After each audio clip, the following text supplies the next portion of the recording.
اس سارے ہنگامے میں پرسکون رہی، مگر جیسے ہی اس کی نظر مہرباز پر پڑی اس کی آنکھیں بھری آئیں۔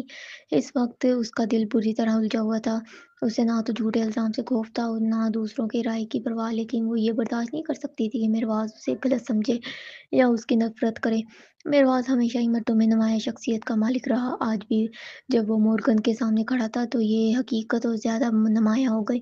اس کی شخصیت احترام کے متساوی تھی اور مہرباز کی موجودگی نے مورگن کے غصے کو کم کر دیا۔ مورگن نے آواز دھیمی کر لی، جنرل فرزاد، یہاں قانون کی خلاف ورزی ہو رہی ہے۔ میں صرف جرم کو گرفتار کرنے آیا ہوں۔ براہ کرم اپنے آدمی کو حکم دے کہ ہتھیار نیچے کریں اور اسے میرے حوالے کریں، معاملہ مشکل مت بنائیں۔ مہرباز نے سر نگاہ سیلی پر ڈالی جو مورگن کے ساتھ کھڑی تھی۔ سیلی نے گھبرا کر ہچکچاہٹ کے ساتھ مصنوعی رونا شروع کر دیا اور جلدی سے مہرباز کی طرف لپکی۔ مہربانیاں مجھے مار ڈالنا چاہتی ہے، آپ کو میری مدد کرنی چاہیے۔ مہرباز نے ہاتھ بڑھا کر اس کی پیشانی سے دھکیل کر دیا، اس کی نگاہ مزید سخت ہو گئی۔ کمبر اور لوکاس فوراً آگے بڑھے اور سیلی کو پیچھے کر دیا۔ سیلی پھر چیخی، مہربانیاں مجھے مار ڈالنا چاہتی ہے، آپ کو تو ہمیشہ انصاف کا ساتھ دیتے ہیں، ہم مجرم کی حمایت نہیں کرتے۔ مہربانیاں نے چاہا کہ وہ مہروز کو سب کچھ سمجھا دے، لیکن سیلی کی چلاک زبان کے آگے وہ گنگسی ہو گئے۔ الفاظ اس کا ساتھ چھوڑ گئے۔ مورگن نے تنزیہ مسکراہٹ کے ساتھ کہا، میں بھی ہمیشہ انصاف کے ساتھ کھڑا رہا ہوں، اس لیے مجھے آج مجرم کو گرفتار کرنا ہی ہوگا۔ مہرباز نے آنکھوں میں اندھیرا سا چھا گیا اور اس کی سخت لہجے میں حکم دیا، سرابیہ برکزئی، ابھی یہ مقدمہ واپس لو۔ سرابیہ نے مظلومیت سے آنسو صاف کیے اور سر ہلایا، میں ایسا نہیں کر سکتی، مہربانیاں مجھے قتل کرنا چاہتی ہے، میں اسے جیل بھیج رہی ہوں۔ یہ سچ نہیں ہے۔ مہربانیاں کی دکھ بھری آواز بلند ہوئی۔ مہرباز نے فوراً اس کی طرف دیکھا۔ مہربانیاں کی آنکھوں میں آنسو تیز تہ رہے تھے، ضد اور کمزوری کا عجب سا متوازن اس کی آنکھوں سے جھلک رہا تھا، اور وہ لمحہ اضطراب میں تھی۔ ماضی میں مہرباز نے کبھی بھی سیلی کو نقصان پہنچانے کی کوشش کرنے والوں کو معاف نہیں کیا تھا، وہ ہمیشہ سے اس کی حفاظت کرتا آیا، لیکن اب حالات بدل گئے تھے۔ اس کی حفاظت کی خواہش سے جیسے مہربانیاں کی ایک طرف منتقل ہو گئی تھی۔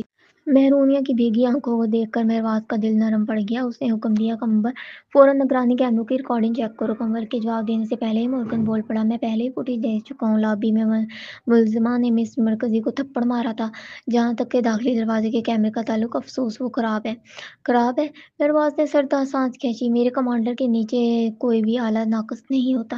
مورگن ششدر رہ گیا۔ مہرباز نے مضبوط لہجے میں کہا، کمبر، آئی ٹی ڈپارٹمنٹ سے کسی کو بھیجو اور کہو کہ اپنے اوزار بھی ساتھ لائے۔ جی جناب، کمبر نے کہا اور فوراً پلٹ گیا۔ اسی لمحے مہرباز کی پرسکون آواز گونجی، لوکاس، حاضر ہوں جنرل فرزاد۔ لوکاس فوراً آگے بڑھے، میرے لیے ایک کرسی لاؤ۔ جی بالکل، لوکاس نے کہا اور باہر نکل گیا۔ مورگن مسکرا کر بولا، جنرل فرزاد، آپ بہت مہربان ہیں، میں تو بس اپنا فرض ادا کر رہا ہوں۔ لیکن مہرباز نے اس کی بات کو یکسر نظر انداز کر دیا۔ لوکاس کرسی لے کر آیا۔ مورگن پھر بھی غلط فہمی میں مسکراتے ہوئے بولا، واقعی آپ کو یہ سب کرنے کی ضرورت نہیں، میں نے کہا نا، میں صرف اپنا فرض نبھا رہا ہوں۔ مہرباز نے ہلکی سی کی اور بولا، بیگم صاحبہ کے لیے کرسی لاؤ۔ لوکاس نے فوراً سر ہلایا، جی بالکل۔ مورگن نے حیران ہو کر پلکیں جھپکائی لی۔ سیلی دنگ رہ گئی جب اس نے دیکھا کہ لوکاس کرسی لا کر مہربانیاں کے سامنے رکھ رہا ہے، بلکہ اس نے سہارا دے کر بٹھایا بھی۔ یہ دیکھ کر خود مہربانیاں بھی حیران رہ گئی۔ سیلی نے غصے سے پاؤں پٹکا، میرے زخمی تو میں ہوں، کیا آپ کے دل میں ذرا سا بھی رحم نہیں؟ لیکن مہرباز نے اسے مکمل طور پر نظر انداز کر دیا۔ کچھ ہی دیر میں بعد آئی ٹی کے ماہرین کا ایک گروہ آواز لیے پہنچ گیا۔ انہوں نے فوراً کمپیوٹر سیٹ کیا، پروجیکٹر جوڑا اور نگرانی کی فوٹیج ریکارڈ کرنے لگی۔ کمبر گردان تان کر مورگن کے قریب آیا اور فخر سے کہا، ہمارے 20 سال کا آئی ٹی ڈپارٹمنٹ پورے نرونیا میں سب سے بہترین ہے، وہ پیچیدہ سے پیچیدہ کوئی کوڈ بھی ڈیکوڈ کر لیتے ہیں، تو یہ فوٹیج نکالنا تو ان کے لیے معمول بات ہے۔ اب سیلی کی گھبراہٹ بڑھنے لگی۔ اس نے اپنی پیشانی پکڑی اور کمزوری سی ایک سپاہی کے سہارے جھک گئی، ورنہ وہ مہرباز سے منت بھرے لہجے میں بولی، میر، مجھ سے برداشت نہیں ہو رہا، میرا سر پھٹ رہا ہے، براہ کرم مجھے اسپتال لے جاؤ۔ لیکن مہرباز پہاڑ کی طرح خاموش اور اٹل کھڑا رہا۔ چند منٹ بعد آئی ٹی لڑکا نے پرسکون آواز میں کہا، جنرل فرزاد، ہم نے فوٹیج نکالی، اب آپ اسے دیکھ سکتے ہیں، اسے اسکرین پر چلاؤ۔